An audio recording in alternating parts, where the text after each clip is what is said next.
You know that feeling, right? When you're trying to explain a simple, basic fact to someone you love even, and they just don't get it. Or worse, they get angry. It's incredibly frustrating, especially when you can see that the belief they're holding on to is actually hurting them. We see it all the time. And today, we're going to dig into why that happens. And it is not just you. This feeling is everywhere. Just listen to this comment from a 58-year-old woman. She feels completely stuck. Speak the truth to her family and face their anger, or stay quiet and feel that awful guilt. It's this impossible choice between causing a fight and betraying yourself. A lot of us have been there. Or how about this one? This comes from a retired grandfather.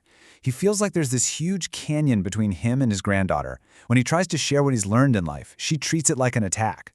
You know, it's that feeling of just being totally and completely misunderstood, like you're not even speaking the same language. So, what is going on here? These stories, they all point to this massive, universal question. Whether it's in our own families, or in politics, or religion, why do we dig our heels in so hard? Why do we so often pick a comfortable opinion over a hard fact, even when all the evidence is staring us right in the face? Well, here's the wild part. This problem, which feels so incredibly modern, it's the thing that drives you crazy scrolling your social media feed, right? The answer to it, or at least a really good explanation, comes from a place you never expect. Yeah, we're going all the way back to ancient Greece, to the philosopher Plato and his masterpiece, The Republic. And tucked inside that book is a short, powerful story that honestly feels like it was written for us today. It's called The Allegory of the Cave. Okay, so picture this. There's a group of people who have been prisoners their whole lives, chained up in a dark cave since birth. They're chained in a way that they can't even turn their heads. All they can see, their entire life, is the blank stone wall right in front of them. Now behind them, there's a fire, and people are walking back and forth holding up puppets. These puppets cast shadows on the wall. And for the prisoners, those shadows, that's it. That is their entire reality. And it gets even crazier. They get so invested in the shadow world that they start to create a whole society around it. They make up games, giving awards and praise to whoever's the best at guessing which shadow is going to pop up next. They've built a complete social structure, a system of who's smart and who's not, based on a total, complete illusion. But then, everything changes. One of the prisoners manages to break free, and for the first time he could turn around, and he starts to make his way out of the cave. This is the beginning of his journey, from the only world he's ever known into something he can't even begin to imagine. And can you just imagine the shock? He stumbles out into the open, and he's blinded by the sun, something he never knew existed. He sees colors, vibrant, real colors, not just gray shadows. He hears real voices, not just echoes. He sees real objects like grass and flowers. Everything he ever thought was true is just shattered. It's an explosion of reality. Now, think about what's happening inside his head. It's a complete meltdown, a total crisis. When a belief that deep gets broken, your mind doesn't just go, oh, okay, new information. No, it freaks out. And this is the key. It becomes this epic battle between his ego, which wants to cling to the old, comfortable lie, and his logic, which is screaming that this new world is real. So once his eyes adjust and his mind starts to process this new reality, he's filled with this incredible desire to help. He thinks about his friends, still down there in the dark, staring at shadows, playing their shadow games. He has to go back. He has to tell them what's real and set them free. But it goes horribly wrong. When he gets back inside the cave, his eyes, which are now used to the sunlight, can't see anything in the dark.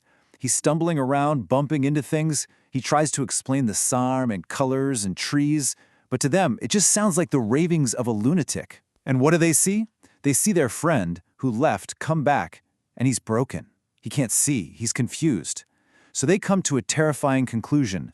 The outside world is a dangerous place that destroys you. So they don't listen. They mock him. They call him crazy. They attack him.